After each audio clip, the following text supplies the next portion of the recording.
Your top stories this evening sponsored by Courts, bringing value home. Opposition members of Parliament protest Monday's Parliament, demands removal of EDGHILL and INDAR from office.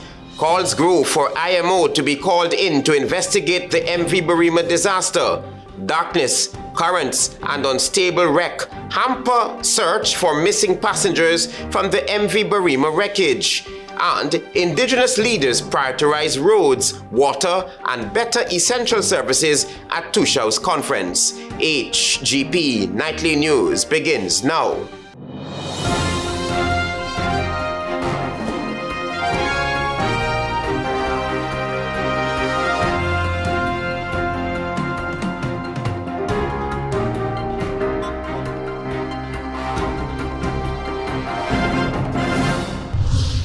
Good evening to our viewers here in Guyana and online. I'm Travis Chase with the Monday, July 27th edition of the HGP Nightly News. Here's what we're tracking at this hour. Protest actions were the order of the day when the combined parliamentary opposition during Monday's sitting of the National Assembly demanded Ministers one EDGHILL and the other INDAR be removed from office. Their actions followed the worst maritime disaster recorded in Guyana's history, one that claimed the lives of more than 70 citizens, with more than 30 still unaccounted for, on the government-controlled MV BARIMA just over a week ago. Here's more. No! The MV BARIMA tragedy has sparked a united protest by opposition members on Monday, amid growing public anger following the tragic sinking of the government-operated MV BARIMA, a disaster that has claimed the lives of more than 70 citizens. Protesters demanded accountability for the transport sector, urging decisive action for public safety following the tragedy. Opposition members of Parliament and some civil society members, bearing placards outside the Parliament, posited that the loss of so many lives requires decisive action and a renewed commitment to public safety. We have concerns with the entire approach to getting the team, and we believe that the parliamentary opposition should have been considered in terms of picking members for this team. The priority right now is a Ministry of Transportation. But EDGHILL got to go. Mr. Harcourt was one of the operators on the boat. To date, they have not given them any information as to where their sons are. This government must be held accountable. And I call for the Guyanese people to wake up and have humanity in them. We cannot allow this nonsense to continue in this country. This is a democratic nation, and we have a right to protest and demand accountability and justice for Indigenous people and Guyanese at large. To treat the first people of the land in such a manner warrants us to be out here and even to do more.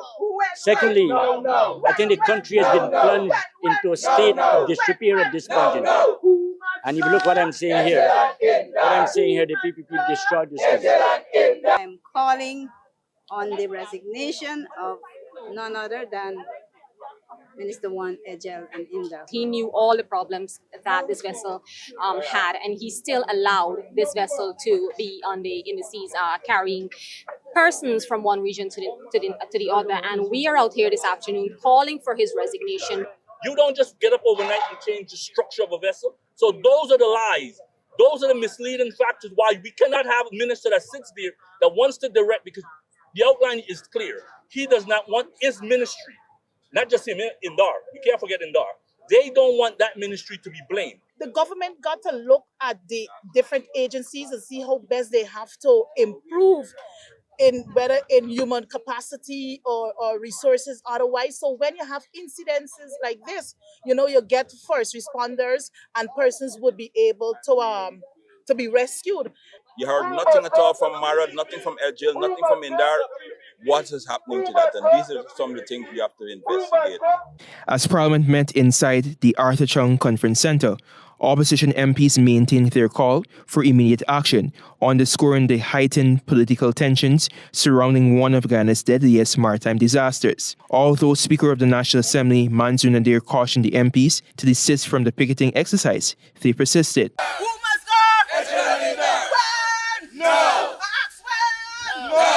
Antonio Day reporting for the HGP Nightly News. Meanwhile, President Irfan Ali has named a 5-member International Commission of Inquiry to investigate every stage of the MV Barima disaster, from the ferry's maintenance, loading and passenger boarding to its capsizing and the state's search and rescue recovery response. Javon Vickery has the details. President Irfan Ali has appointed a 5-member International Commission of Inquiry to investigate the MV Barima disaster, which has left 73 people dead and at least 30 others still missing. The commission will be chaired by Belizean jurist Justice Godfrey Philip Smith, Ali announced in a video statement on Sunday, 1 week after the ferry capsized while traveling to Port Kaituma. The other commissioners bring expertise in naval architecture, maritime engineering, vessel inspection, admiralty law, and maritime security. The Commission will be tasked with conducting a thorough, impartial examination of this tragedy, including the circumstances leading to the capsizing and sinking of the vessel, the response efforts, and all related matters. The Commission will scrutinize the preparation of passenger and cargo records, embarkation procedures, cargo stowage, and the distribution of weight aboard the vessel. Its work will seek to identify any shortcomings or failures, recommend appropriate accountability where warranted, and propose reforms that will strengthen the safety and reliability of Guyana's maritime transportation system. However, while welcoming President Ali's appointment of a 5-member international commission, the joint opposition also criticized the president for selecting the commissioners without consulting the parliamentary opposition or other national stakeholders. The joint opposition said safety investigation should be conducted in keeping with International Convention for the Safety of Life at Sea, the International Maritime Organization Casualty Investigation Code, and relevant international standards governing domestic ferries. The Commission will examine the causes and contributing factors to the disaster, including the loading of the vessel, passenger boarding procedures, conditions on board, the vessel seaworthiness, maintenance history, compliance with maritime laws and safety standards, the conduct and competence of the master and crew, passenger management, and life-saving arrangements. Ali said legal instruments needed to formally establish the inquiry were being completed. The commission will begin once that process is finalized. The Commission will also undertake a review of the search, rescue, and recovery operations, assessing the adequacy, coordination, and effectiveness of the response by all agencies and stakeholders involved. The inquiry will inspect the 87-year-old vessel's condition, seaworthiness, and maintenance history. It will also review its surveys, certification, previous repairs, and approval for continued passenger service. Javon Vickery, HGP Nightly News. Still on the tragedy, the government of Guyana is being asked to seek international assistance to investigate what is now regarded as one of the country's deadliest maritime disasters. As questions continue to swirl over the circumstances surrounding the sinking of the MV Barima, transparency advocates are urging the administration to invite the International Maritime Organization to conduct an independent investigation. However, the government says its immediate priority remains the ongoing recovery operation. Here is more. There is much talk about pressuring the government to invite the International Maritime Organization to independently investigate the sinking of the MV Barima. Prime Minister Mark Phillips was questioned on whether his government would consider requesting the IMO's involvement. I cannot answer you as to whether that IMO is being contacted. However, from the first press briefing, I did promise an independent inquiry. While the Prime Minister did not dismiss the proposal outright, he indicated that the administration's immediate focus remains on the search, recovery, and response efforts surrounding the tragedy. And contacting IMO, if that will help in this inquiry, we will do it. We will contact all the agencies that will help in ensuring that the Guyanese people view this inquiry as an independent inquiry. The latest call comes from the Transparency Institute of Guyana, which argues that only an international investigation conducted by maritime experts with no institutional ties to Guyana can provide the level of independence, impartiality, and public confidence required in a disaster of this magnitude. The organization maintains that a domestic commission of inquiry alone may not satisfy concerns over accountability. The commitment at this stage is what is important. Government is committed to an independent commission of inquiry at the earliest possible time. The disaster has already exposed serious breaches about Guyana's maritime oversight. Government officials have confirmed that CCTV footage reviewed after the incident showed approximately 179 persons boarded the vessel, significantly more than the official passenger manifest. An independent commission of inquiry has since been announced to examine how those discrepancies were allowed and whether they were systemic failures within the Transport and Harbors Department. Travis Chase, HGP Nightly News. Opposition leader Azruddin Mohammed is calling for an independent international investigation into the MV Barima tragedy. Mohammed argues that only globally respected investigative agencies can deliver a credible and impartial probe into one of Guyana's deadliest maritime disasters. We have more details on this story. Opposition leader Azruddin Mohammed is calling for internationally respected investigative agencies, including the United States Federal Bureau of Investigation and other reputable bodies, to conduct an independent investigation into the sinking of the government-controlled MV Barima. I would like to see the FBI, Scotland Yard, and all these agencies, foreign agencies, to come into this country and investigate. The opposition leader also rejected the prospect of any locally led investigation, contending that such a process could be perceived as compromised. According to Mohammed, grieving families and the wider public deserve an inquiry that is completely independent of local institutions. And to ensure that the families must get justice. We don't want, like what happened with the Madia fire. They come and give them some money, force them to sign a document, and then they don't even know what they're signing. Mohammed made the remarks while participating in search efforts at sea, where dozens of people are still unaccounted for, as divers continue to face significant challenges accessing the wreck. So I hope, and I'm calling on the relatives to ensure and be careful when they come to bring paperwork for you to sign. Be careful. Consult with your attorney before you sign anything. President Irfan Ali on Sunday announced a 5-member commission of inquiry into the tragedy. While noting that none of the commissioners are Guyanese, with members drawn from Trinidad and Tobago, Belize, Jamaica, and Poland, Mohammed said he does not believe the commission of inquiry alone will be sufficient to restore public confidence. He argued that only a fully independent international investigation can guarantee transparency, accountability, and justice for the victims and their families. Travis Chase, HGP Nightly News. Stay with us. You're watching the HGP Nightly News. Shopping is a lot easier with Quartz Ready Finance. Choose what you want from our wide range of quality products. And with Quartz Ready Finance, there's no deposit. You can keep your cash. It's flexible, so you can choose a payment plan that works for you. Best of all, it's easy. Easy to get and easy to pay. And you get payment protection. Shop at Quartz today and get what you want, hassle-free. Quartz Ready Finance. Easy, affordable, flexible.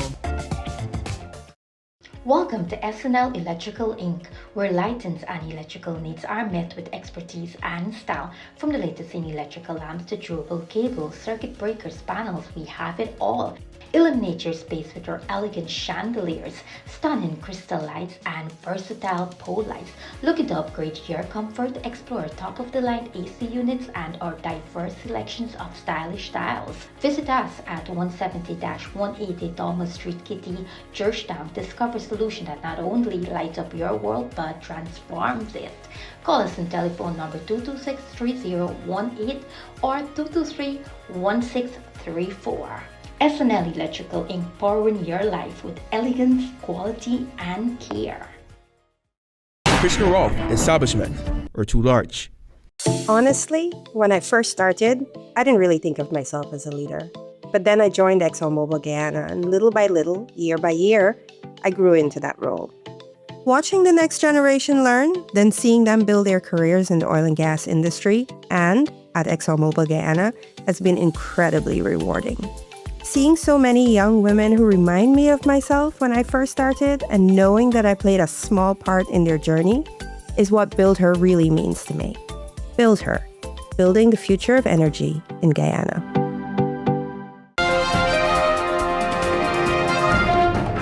Thanks for staying tuned here to the HGP Nightly News. We tell you now that French divers searching the submerged MV BARIMA have been working in total darkness, using their hands to feel their way through an unstable wreck as powerful currents and confined apartments make every entry dangerous. Total darkness, powerful currents, and the fragile condition of the submerged MV BARIMA are hampering efforts to search for those still missing, according to a member of the French diving team working at the wreck. The specialist team completed approximately 15 dives between Tuesday and the time of its briefing with relatives, but conditions inside the vessel have made progress slow and dangerous. Visibility is virtually non-existent. On the wreck, it's totally dark, so it's very difficult for us to navigate through the wreck. We have to feel the wreck, and it's like we are blind. A guide rope leads the divers from the surface to the vessel. After reaching it, they must use their hands to identify sections of the wreck and search for possible entry points. Doors, windows, and other structural features cannot be seen. Divers instead feel along the surface, trying to understand where they are and what lies ahead. Oh, it's too dangerous for us to enter into the wreck. And because of the many ropes and the hammocks, it's very difficult to see where we are going. Strong tides and currents add to the danger. The ship is said to be some 50 feet underwater. Strong tides can push divers away from their intended path, place pressure on their safety lines, and make it harder to maintain a stable position while examining the vessel. Inside the wreck, numerous rooms and confined compartments further complicate the operations. The weather conditions and the environmental conditions of the seats are really, hard. The French team has shared its observations with Guyanese personnel, including information about the wreck's condition and suggestions for further dives. For relatives, the briefing explained the painstaking pace of the search for their families. Javon Vickery, HGP Nightly News. As the aftermath of the sunken government-controlled MV BARIMA continues to unfold, the government of Guyana has announced a social initiative geared towards supporting those affected directly by the tragedy. Marvin Cato reports. President Irfan Ali on Monday morning announced the establishment of a national body to aid in the healing process following the MV BARIMA tragedy, which claimed the lives of more than 70 persons. Initial financial aid for families is also being contemplated for victims and the survivors. We do not offer this extended and sustained hand of support out of a duty alone. Our concern is not contrived.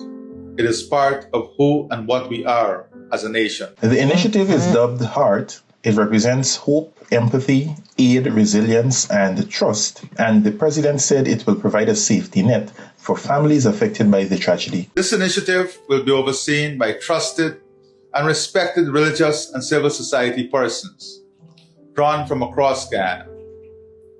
Led by Mr. Carl Stewart, they will carry the prayers of every faith, the hopes of every heart, and the sacred traditions that bind us. In announcing a financial assistance package, President Ali said Belizean lawyer and former Foreign Affairs Minister Iman Courtenay will work out the modalities. This assistance does not constitute compensation for survivors and bereaved families. These measures embody a commitment that every survivor will be supported and every bereaved family will be treated with dignity. The president said the country will never abandon its own during difficult times and will work hand in hand with families to ensure healing. The announcement by the president comes as search and rescue operations continue for scores of persons who are still missing following the sinking of the passenger vessel. Meanwhile, the Office of the Leader of the Opposition began its own financial aid package for those affected by the tragedy. Some of that aid was distributed to those families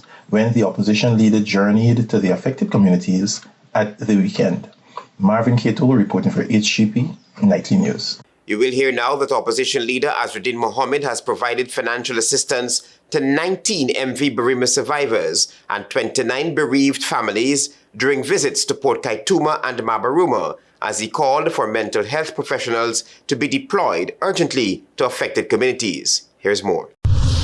Opposition leader Azruddin Mohammed has provided financial assistance to 19 survivors of the MV BARIMA disaster and 29 families who lost relatives following visits to Port Kaituma and Mabaruma over the weekend. Mohammed traveled to the 2 Region 1 communities on Saturday and Sunday, where he met parents, children, spouses, and siblings affected by the tragedy. According to his office, the meetings allowed survivors to recount their experiences and families to speak about the relatives they lost or who remain missing. The assistance formed the first phase of a month-long donation drive organized by the Office of the Opposition Leader with support from Guyanese at home and in the diaspora, including WIN supporters in New York.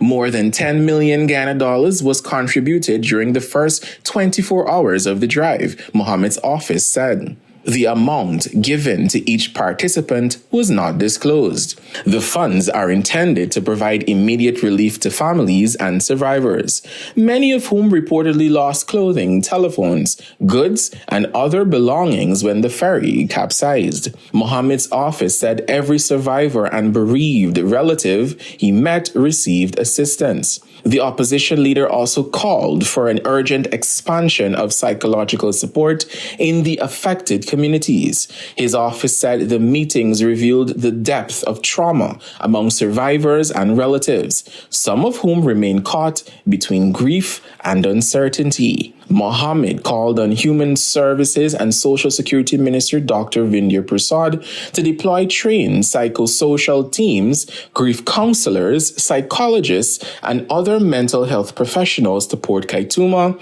Mabaruma, and surrounding communities. He argued that short-term intervention would not be enough. Survivors and grieving families require sustained counseling as they process the capsizing, the loss of relatives, and prolonged recovery operation. Meanwhile, President Irfan Ali has announced a national program, the HEART Initiative, Hope, Empathy, Aid, Resilience, and Trust, to provide long-term assistance to survivors of the MV BARIMA disaster and families who lost loved ones. To ensure that this support, material, moral, and spiritual, is sustained, I'm establishing a national body to coordinate, mobilize, and foster this necessary work of healing.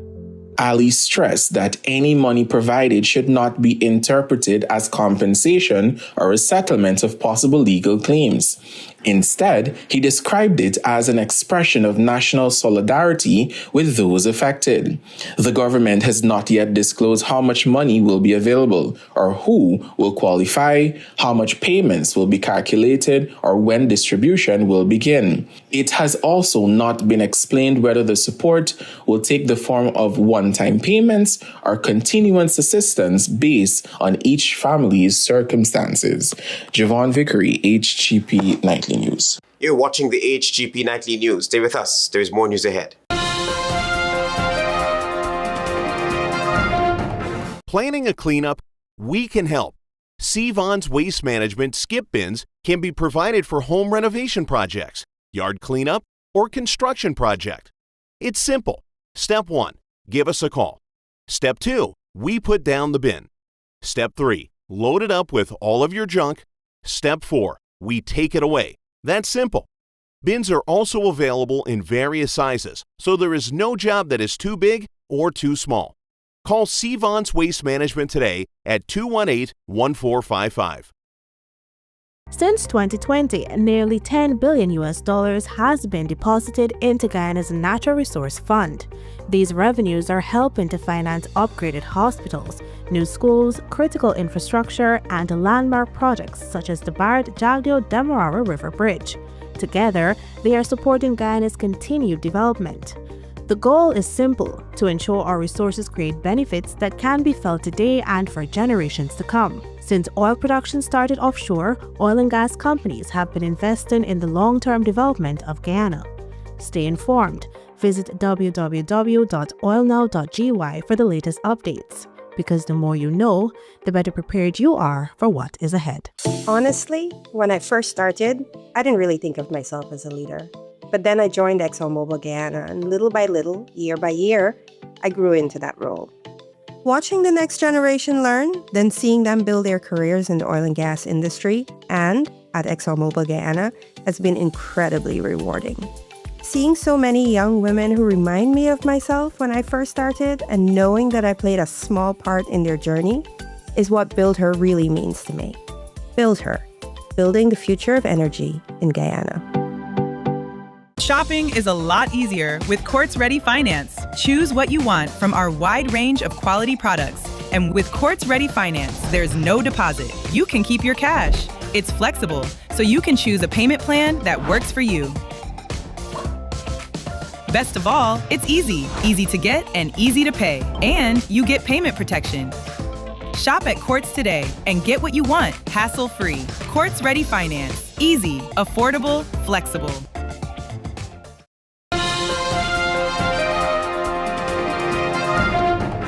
Thanks for staying tuned here to the HGP Nightly News. Indigenous leaders at the just concluded National TOSHAO'S Council Conference prioritized better roads, water access, and essential services, apart from offering condolences to the families of those who perished during the MV BARIMA tragedy. Antonio Day reports.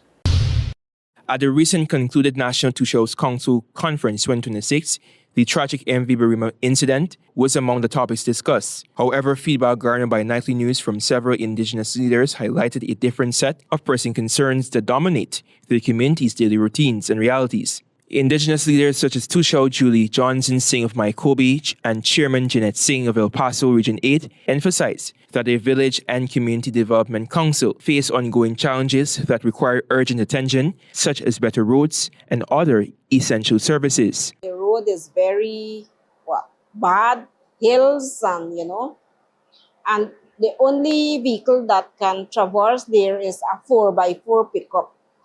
Road isn't easy for the road. The situation with the roads, we had issues with the housing, and issues with the transportation for the children going to school, traveling from school. TOSHAO'S Murray Smith of Tasselwini Village, Region 1, Timothy Lewis of Kurutuku, Region 7, and Murray Hunter of Kwebanang, Region 7, all expressed that they feel privileged to be present at the NTCC. TOSHAO Kiana Thomas of Tapakuma Village, Region 2, said that while the MV BARIMA tragedy stirred strong emotions, he was able to successfully lobby for repairs to the main access road to the village. We wanted our own access road, and so far we already got communication from the ministry.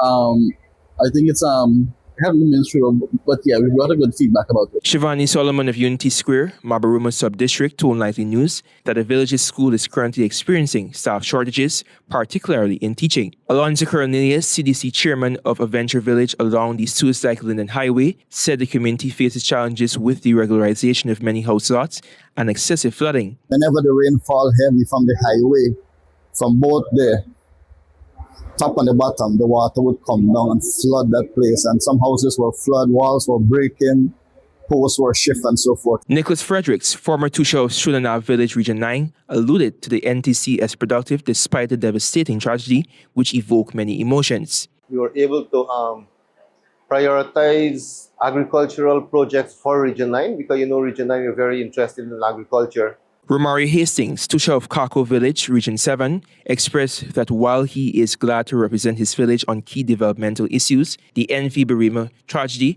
should serve as a wake-up call for policymakers to prioritize transport and safety in hinterland communities. Many times I think we overlook certain protocols or procedures, or even to put in place the necessary framework to guarantee safety, security, and even a standard service for communities. Antonio Day reporting for the HGP Nightly News. While Guyana grapples with the devastating MV Barima tragedy, the country now confronts an additional economic challenge. The United States has imposed a new 12.5% tariff on imports from 60 trading partners, including Guyana, as part of a broader effort, it says, to enforce labor standards and address concerns over goods produced with forced labor. Here's more from Antonio Day. As Guyana struggles with the devastating NV Barima catastrophe that has claimed the lives of many, the nation is now facing a new economic challenge.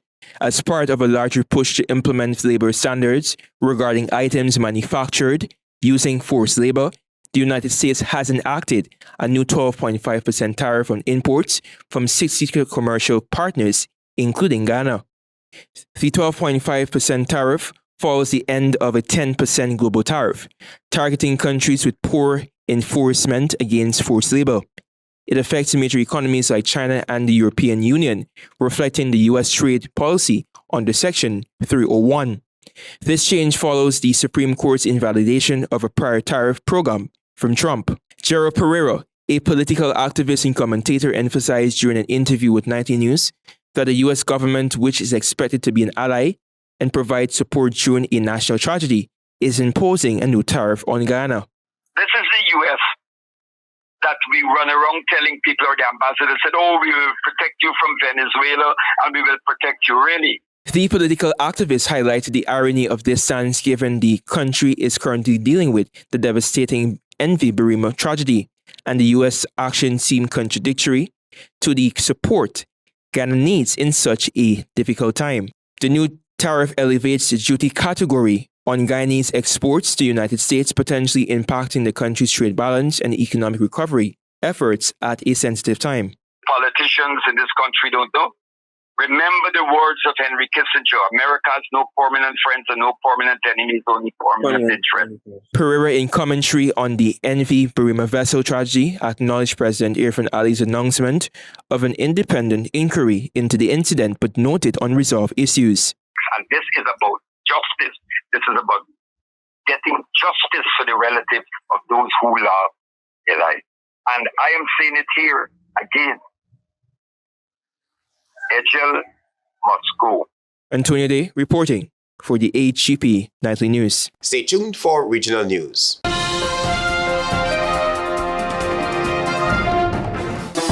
Fruitopia, Fruitopia, it's a drink that's hype. Citrus punch, fruit punch, tastes nice. Guava, pineapple, that give me a vibe. We no want nothing less compared to the rest. Fruitopia the best. Quench any thirst when it comes to the test. Perfect thing for my lunch. Flavors pack a punch. Fruitopia, Fruitopia, it's a drink that's hype. It's citrus punch, fruit punch, tastes nice. Fruitopia, the drink that rocks your lunchtime. Guyana, August 1st is Emancipation Day. Come to the National Park and celebrate with the African Cultural Development Association ACTA at Emancipation Festival 33. Come celebrate with performances by Guyana's best local acts and a spectacular finale by our international guests. Come for the African food, music, history, storytelling, and all things African. Gates open at 10 a.m. sharp. Children under 12, free. Adults, $1,000 before 3 p.m., $2,000 after. Let's celebrate the eons of African contributions to the world. Harambe, we all pull together. Honestly, when I first started, I didn't really think of myself as a leader. But then I joined ExxonMobil Guyana, and little by little, year by year, I grew into that role. Watching the next generation learn, then seeing them build their careers in the oil and gas industry and at ExxonMobil Guyana has been incredibly rewarding. Seeing so many young women who remind me of myself when I first started and knowing that I played a small part in their journey is what Build Her really means to me. Build Her, building the future of energy in Guyana.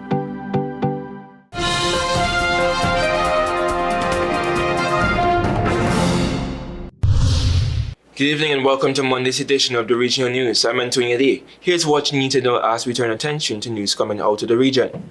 A Jamaican woman who was on the U.S. Federal Bureau of Investigation's most wanted fraudster list has been extradited from Jamaica to the United States to face charges in connection with an alleged scheme to fraudulently obtain more than $32 million in federal COVID-19 relief funds. 41-year-old Elaine Angine Esco was returned to South Florida on Saturday after being apprehended following a joint investigation by the U.S. and Jamaican law enforcement authorities. Esco was indicted in 2025 on charges including conspiracy to commit wire fraud, conspiracy to commit money laundering, and multiple counts of wire fraud and money laundering. U.S. authorities said that she skipped court after a May 2025 federal arrest warrant and fled to Jamaica, where the Jamaica Constabulary Force located her with FBI intelligence.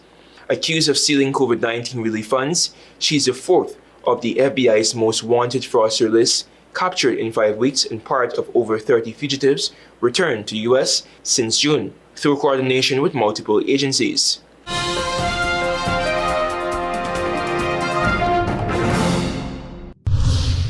Still with news in the region.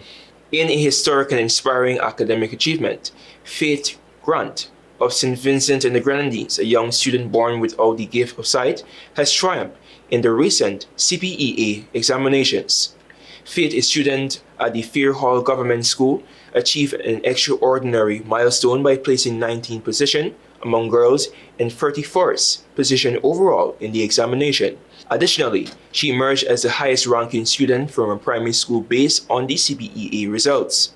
This exceptional performance has earned her a place at the prestigious Girls High School, making her what is believed to be the first blind student to attend the premier secondary institution in St. Vincent and the Grenadines. Faith's journey to success required unique testing accommodations.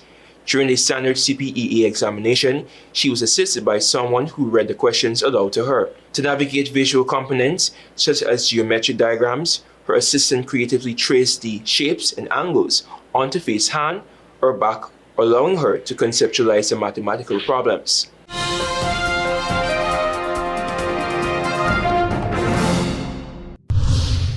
And finally, with international news, firefighters on Monday sought to take advantage of the more favorable weather conditions to subdue massive wildfires threatening the French city and wine region, or Burjou, and a number of sites in neighboring Spain.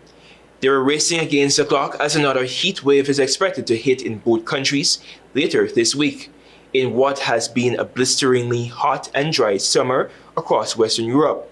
About 220,000 people, including tourists and residents, have been evacuated in France, while further south of Spain around 100,000 were told to leave their homes or seek shelters, authorities said. The French blaze, which broke out last week near the Atlantic coast, are now only 15 kilometers from entry points to the main metropolitan area of Burjou. Meanwhile, the spread of the large fires converging in central Spain slowed overnight, authorities said, but the blaze in the Castellon province raged out of control as the weather agency warned of another potential heat wave this week. That has brought us to the end of Monday's edition of the Regional News.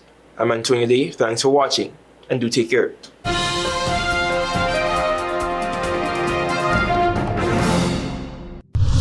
Let's join Delvin Nebbet now for HGP's Sports Pulse.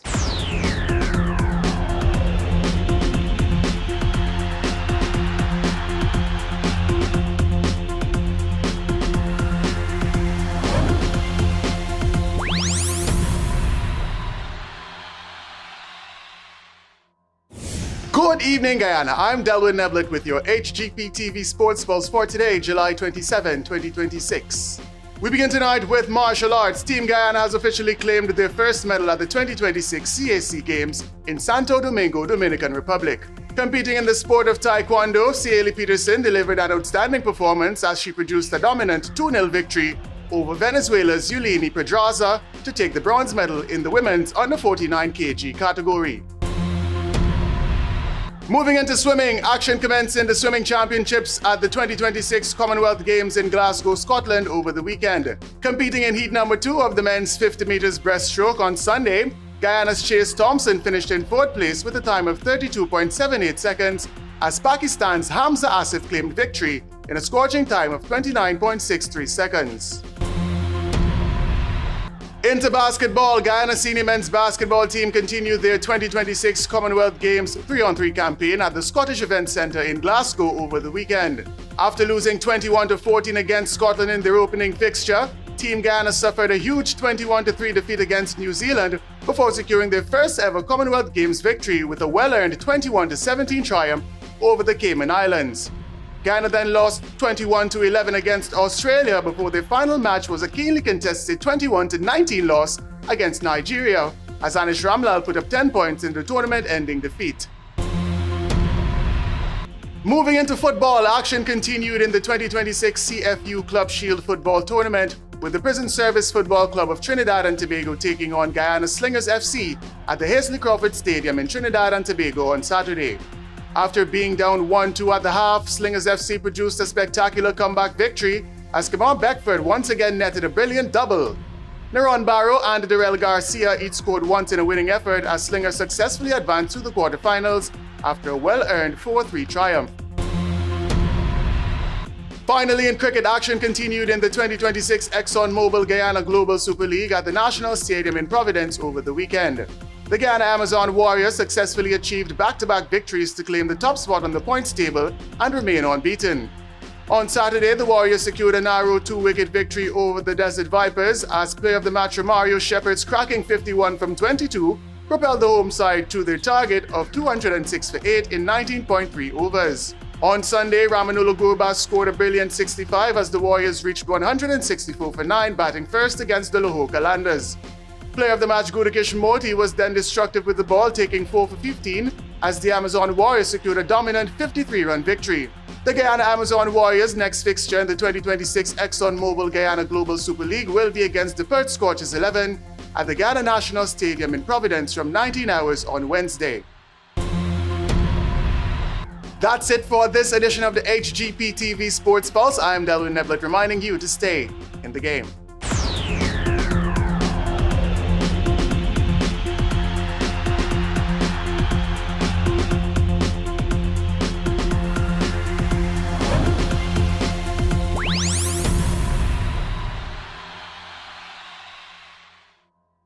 Opposition protests Monday's parliament, demands removal of EDGHILL and INDAR from office. Calls grow for IMO to be called in to investigate the MV BARIMA disaster.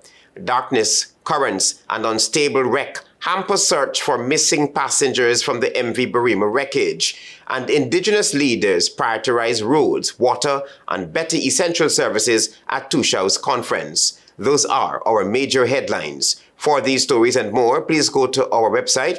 It's www.hgptv.com. I'm Travis Chase. Thanks for watching. Goodbye.